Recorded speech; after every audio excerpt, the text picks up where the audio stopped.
The Louie T Network is powered by MusicHead University. MusicHeads, classes in session.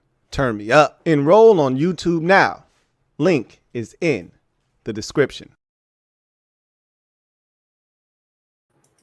Who else could it be? Me, your man, Louie T. Welcome to the Command Post Live. You know what it is. Post up. Take command. I, of course, am your Commander-in-Chief, Louie T. Thank you for joining me. So, a couple of items, actually a few items I wanted to touch on tonight really quickly. Wanted to clean up some conversation from yesterday, obviously, surrounding Brandon McManus, place kicker for the Washington Commanders, who they signed in the offseason to a one-year, roughly $3.75 million deal. We thought we had at least a place kicker for this year. Had he performed well, might have ended up getting a long-term deal after the season. That still could be in play, right? But obviously, Monday's accusations may have changed things significantly. We talked about his situation, what it could mean, how the team may or may not react. Nothing has happened to this point that we know of, and I feel like they're going to allow this process to play itself out. And I agree with that stance, by the way. Like, again, I can't sit here and tell you that it's, innocent until proven guilty, which it feels like it's the other way around in today's society. But I can't tell you that I'm an advocate for that and then try and, prosecute this man and get him out of here before anything has been proven. So we'll see what ultimately happens. They've got options if they want to go in a different direction. Having another league playing right now with guys that are actively kicking in games that mean something is always good if you're a team looking for, a guy that can come right in and compete at a bare minimum, right? Last thing you want is a kicker who hasn't attempted a kick in a professional setting in a year and a half or 2 years. So having a league that's actually taking place right now and making kicks in meaningful situations, it's an applicable situation that you can just take and say, hey, we think this guy can do it. And here's his statistics from this year. And let's give him an opportunity. So there's some, kickers out there. Worst case scenario, obviously some kickers are going to be cut, and that's why I said, even if they don't do anything right away, there are teams right now that have 3 kickers on their roster. They're only going to keep 1. So, with all these kickers on these 90-man rosters right now, you're going to have a bevy of kickers shake free. We won't be the only ones potentially looking for a kicker if they decide to move on from McManus. But we will definitely have options.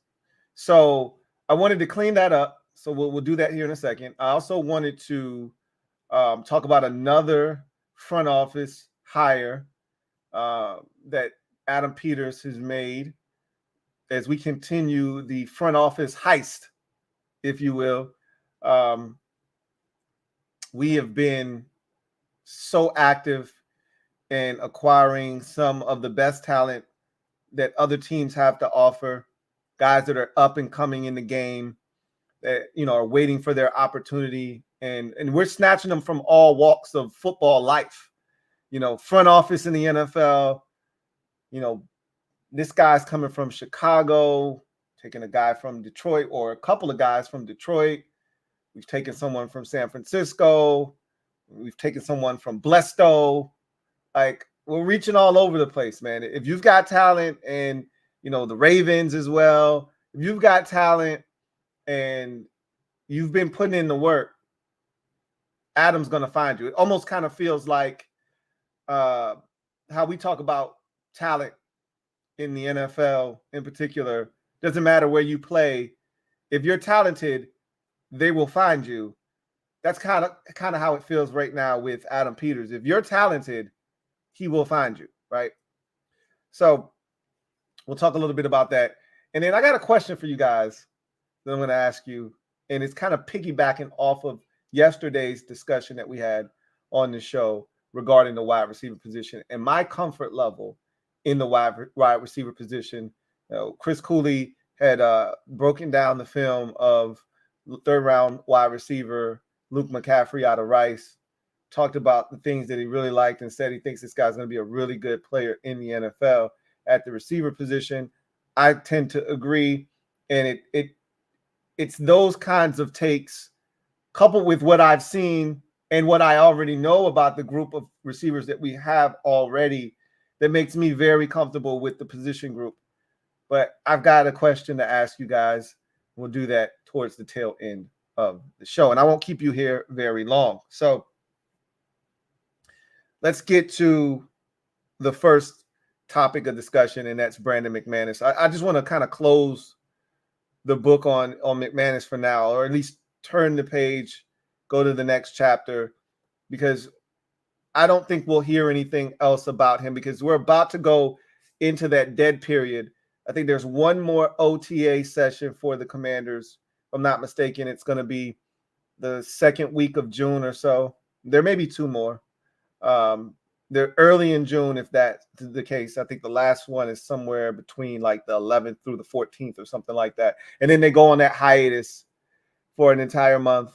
And then when they come back, it'll be time for training camp.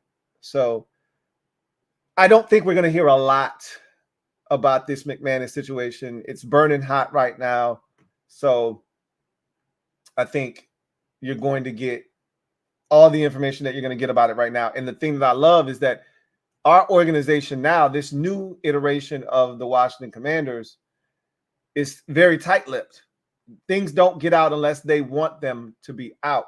And I anticipate that they don't want a lot of this information surrounding McManus to get out as to how they feel about him until they make a decision. So we won't hear too much more about this situation.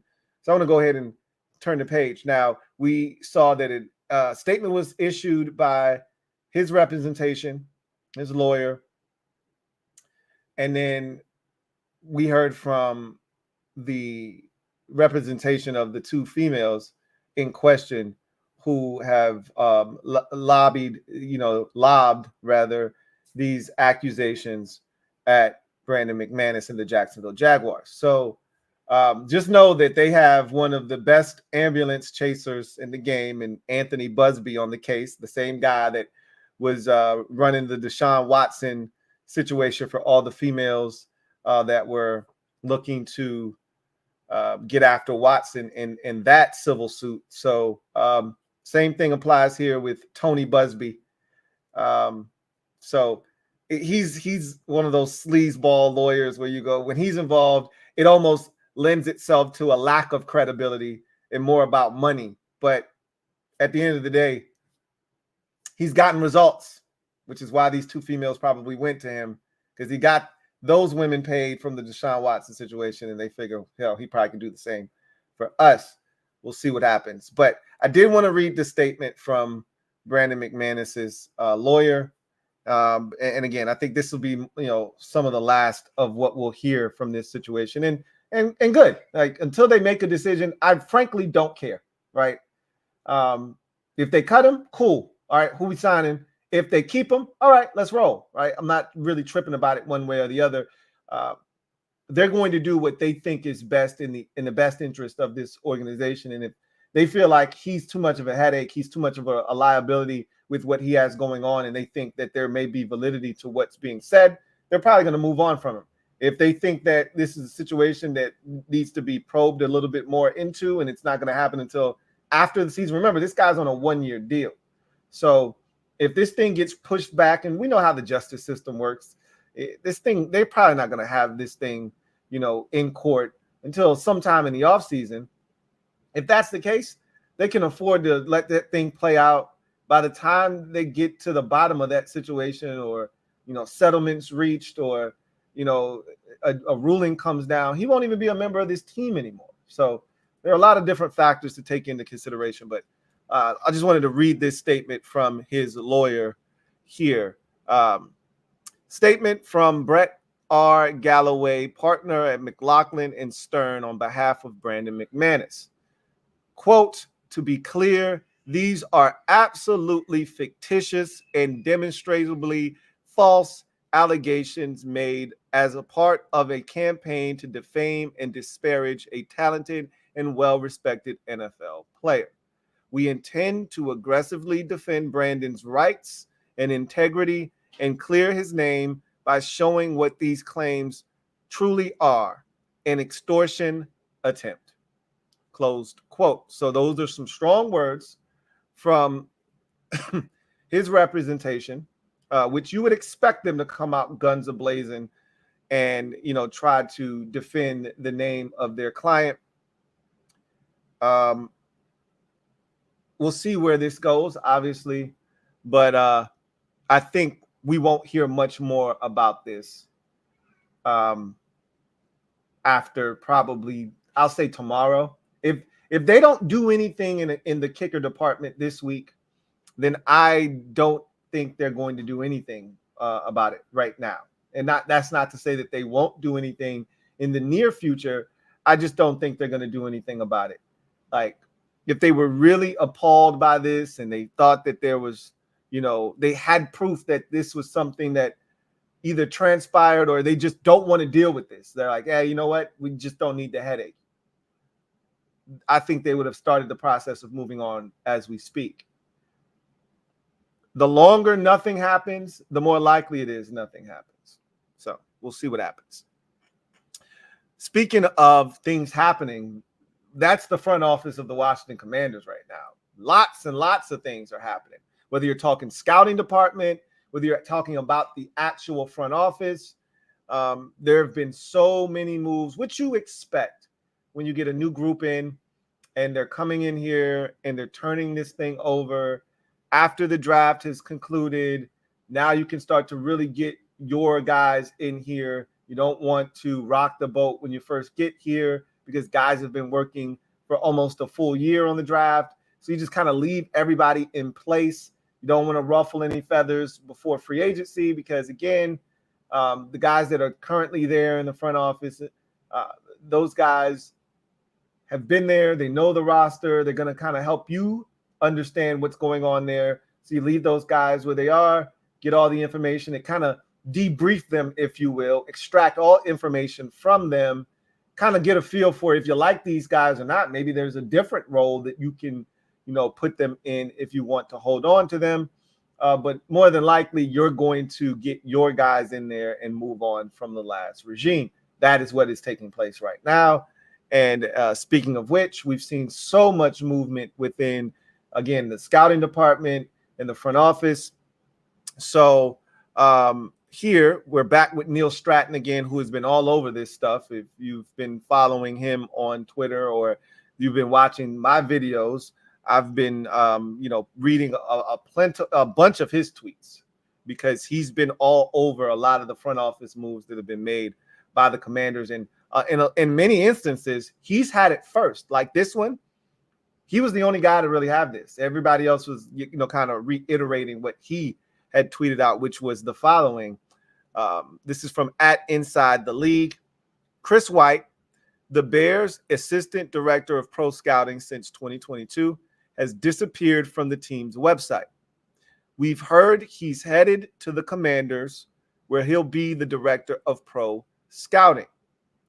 White also interned with the Lions in 2013 and played offensive line at Florida Atlantic University. So that intersection with the Lions in 2013 may be how he ended up in Washington. I don't know if that meant he crossed paths with our assistant GM. It may mean he did, because I believe, if I'm not mistaken, our assistant GM was in Detroit for like 19 years or something. I could be wrong about that. I feel like he's been in Detroit in various roles for a very, very long time.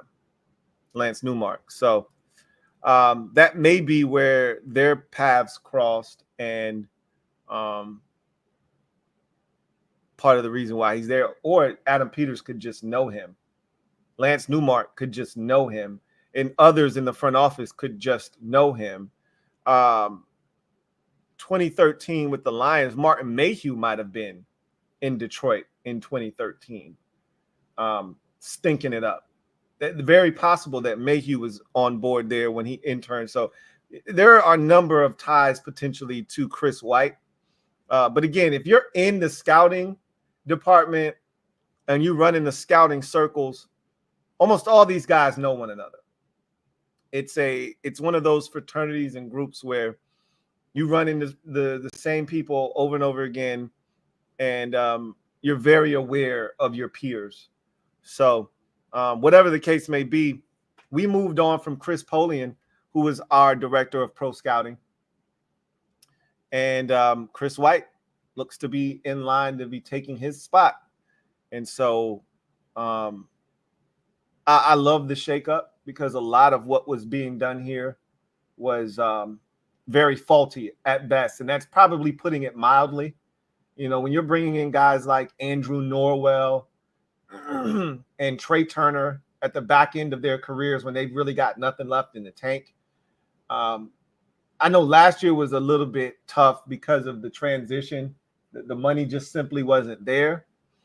But, you know, to go out and get Andrew Wiley, to go get Nick Gates, to have these be the big free agent acquisitions, if you will, and to have them flame out the way that they did.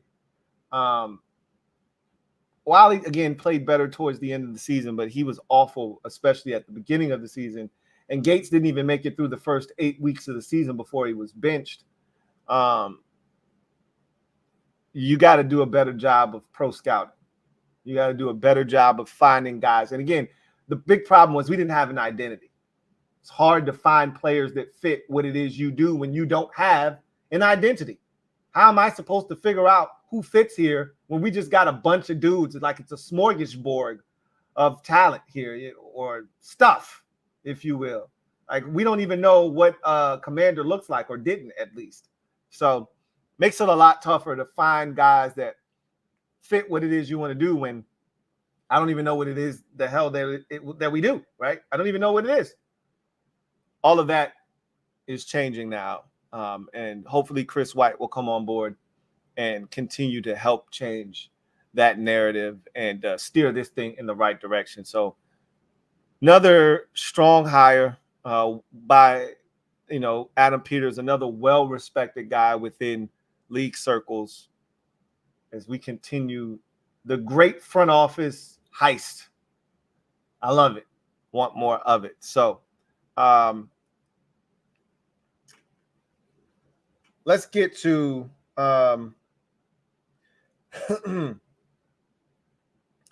my final comment for you guys, or really this is more of a question.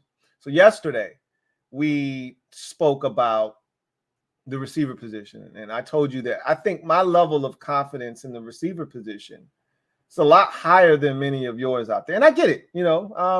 We could go devil's advocate, and a lot of you could give me the reasons why you don't feel 100%, or not even 100, just don't feel comfortable with the group as is right now. And I'd be willing to listen, right? As I like to say, when someone says, I'm going to play devil's advocate, well, I'll play God on this one. I'll be on God's side on this one. Okay. I think the receiver position is going to be just fine. Just fine. But in saying that, in the spirit of yesterday's conversation, I want to know from you guys right now, as we, vastly approach training camp. Now, this is obviously subject to change. You start to lay eyes on players. You might go out there yourself to a few practices at camp. You watch the preseason games, and you may come out with a different outcome than the way you feel right now. But as it stands right now, as the team heads towards training camp,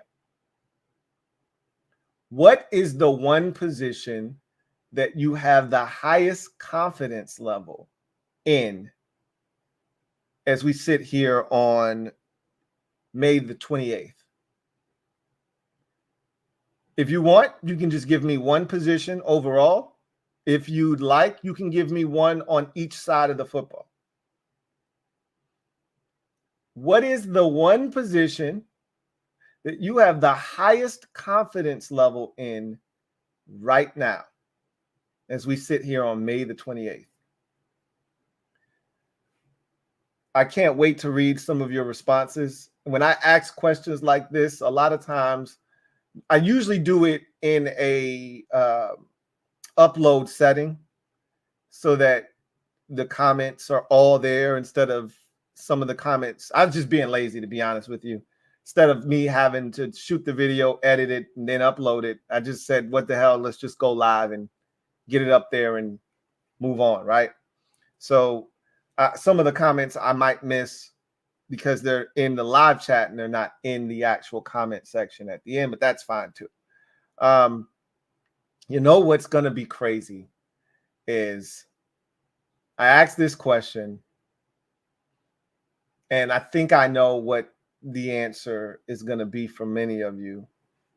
And when I ask questions like this, I tend to not want to give my answer right away because I don't want to, one, take answers from you guys, and two, I don't want to sway your opinion. I want you guys to give me your feelings, and then I can always come back and tell you how I feel later. And that's what I'm going to do here, is I'm going to allow you to have the floor. You tell me how you feel, and then we'll come back and we'll discuss this later on down the road, probably on Thursday when we go live and talk about a bevy of topics, including this one. I will say, though, it's just crazy how the narrative has flipped and changed. I'll just say that much. It's amazing. And when I went through this in my mind and I came up with my two positions, because I had one on offense and one on defense. One of the positions, I was just like, I can't believe this is even what I'm selecting. This is crazy to me, but we'll have that discussion about the highest confidence level in a position for you right now as we sit here on May the 28th. And I think there are a number of positions you can choose from. I'm not telling you that this is a super talented roster, but it's not, one of the worst rosters in football. And I know that's sort of a backhanded compliment, but it's a roster that I think is going to compete this year. It's a roster that I think is going to compete. And if teams are taking us for granted or they're overlooking us, it's a team that can win a few more games that they probably shouldn't. So, and I think part of the reason that I feel that way is because of some of these positions and the way that they're constructed. So we will come back and we will have that conversation later on this week. But as I said at the top of this show, I did not come here to talk your head off. I wanted to clean up the Brandon McManus situation. I think we're not going to hear too much more about that until there is some sort of resolution or a decision is made by the team. And they can make a decision without doing anything. If they don't move on Brandon McManus or don't bring in any more kickers, then they made their decision, right?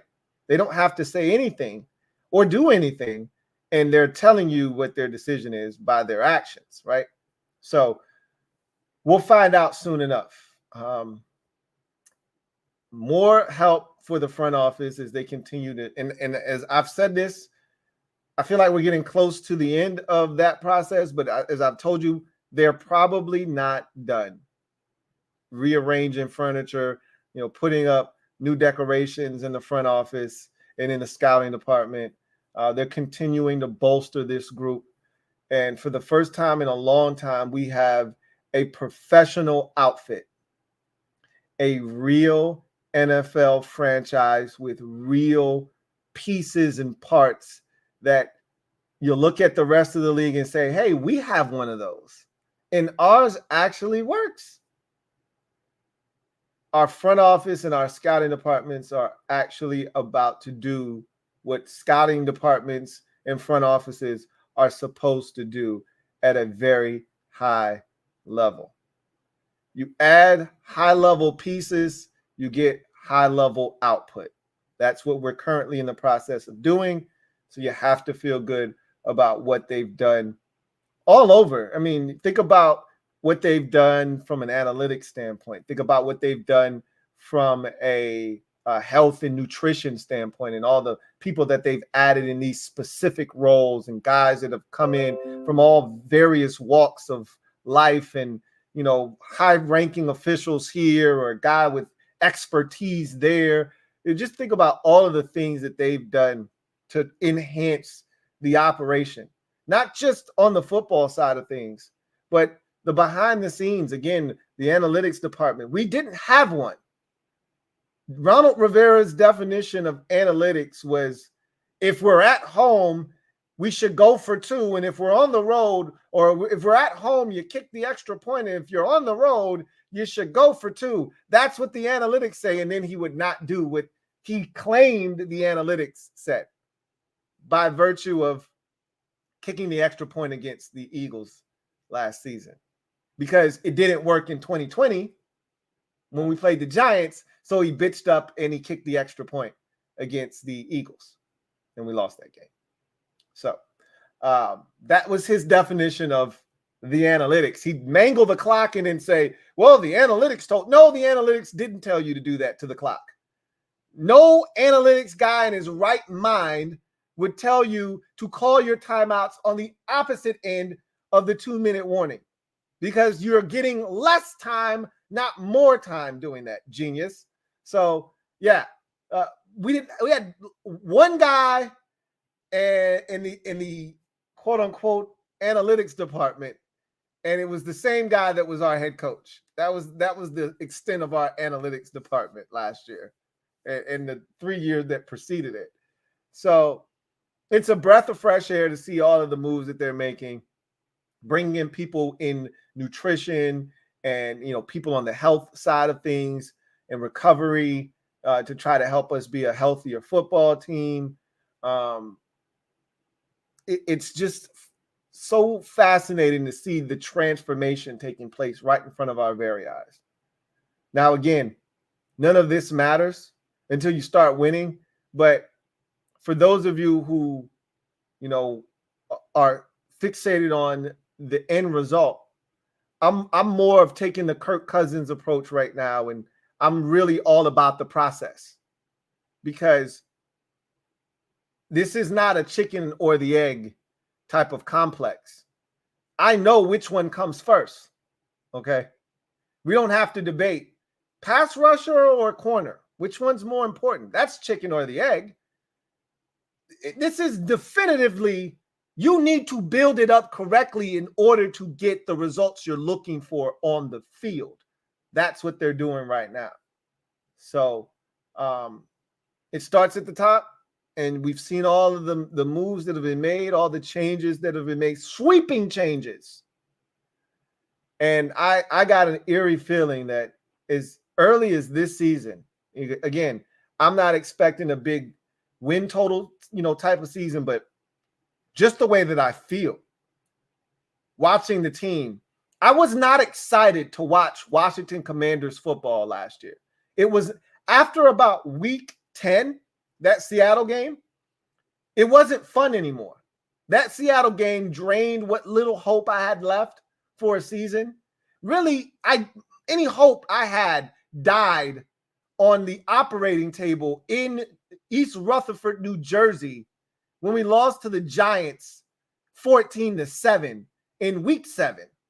Any hope of having a season pretty much died that day if we couldn't beat the Giants.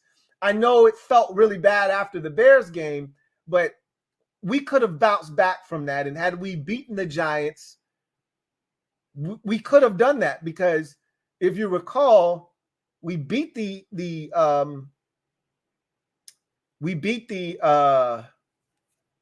the Falcons the week prior. You beat the Giants.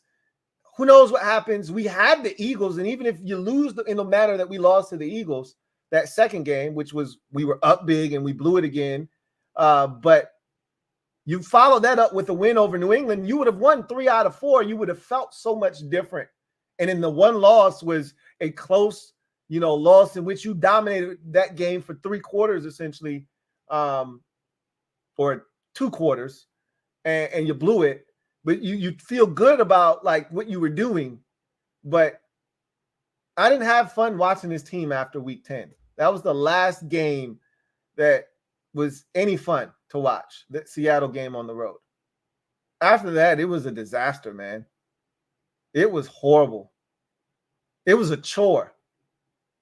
I don't think I'm going to walk away this season feeling like watching this team is a chore and they don't play hard enough. And it's rare that I question guys want to in their heart and their motivation, but it was rough. You question if guys gave a shit last year. And it's hard to give a shit when you know that sweeping changes are coming. The guy that's coaching you right now and asking and demanding the best out of you isn't going to be here. He's not going to be your coach next year, right? You're going to be, ownership change, which it already had taken place, but you're really going to start to feel the impact of the ownership change. You're going to have a new general manager. You're going to have a new head coach, all new coaches for the most part. It felt like players were literally playing out the string. I'm not going to feel that way this year. There were games last year. What am I saying? Every game after week 10, even the Giants, the second Giants game, which I did not want to win. Even the Giants' second game, there was doubt. That's how bad it was. We let Tommy DeVito come in here and put up his best game of his career to that point. 3 touchdown pass. I don't know if he's had another 3 touchdown pass game in his life. Maybe he did at Syracuse. I'm pretty sure he did at Syracuse, but not in the NFL. And I just expected to lose every single game. And I expected it to get out of hand and it to not be close. And I don't envision myself feeling that way this year. I can't speak for anybody else out there. But anyway, I digress. That's going to do it for me, your man Louie T, here on this installment of the Command Post Live. We will have our official Command Post Live episode Thursday night. And that'll be the big show where we'll have a number of topics to discuss, and we'll really do a deep dive into everything. If anything else comes up between now and then, that'll be a part of the show as well. So I'll answer the question that I just gave you guys about the position group that you have the highest level of confidence in right now as we sit here on May the 28th. We'll get to all of that and then some on Thursday night. I have a LouieTeeNetwork podcast episode tonight. If you're interested, it'll be after Game 4 of the Western Conference Finals. So that'll probably be over sometime in that 10:30, 10:45 window. We'll jump on live after that and discuss all the topics that we have in store tomorrow. I'll be on with Protect on his channel, Protect Sports. So check that out. We're going to be doing a late night stream, I believe he told me. I don't know if there'll be others on the stream or not, but I know I'll be a part of it, whatever the case may be. But if you're an X-Men fan, if you watch X-Men 97, I've gotten through every single episode. I told you I was going to binge it, and I finally got around to binging it. And I'm so glad I watched it in the manner that I did, because I don't know if my heart would have been able to take it had I had to wait an entire week. Like a lot of you who watched it were going through the motions. I'll talk about that tomorrow, but I got a bonus pod tomorrow where we'll literally be talking about nothing but X-Men 97, and that should be a ton of fun. I'm a comic nerd. My comic nerddom is not as great as some, but I can hold my own, especially when it comes to X-Men. So that'll be on full display tomorrow. So That should be some fun. If you're not a fan or you haven't watched it and you plan on watching it, you probably should sit tomorrow's bonus podcast episode out. Just a warning. It's probably not going to be your speed, not your scene, and that's okay. But anyway, that's going to do it for me, your man Louie T, here on the Command Post Live. You know what it is. Post up. Take command. You guys have a good one. Take care. I'll see you guys next time. God bless and good night.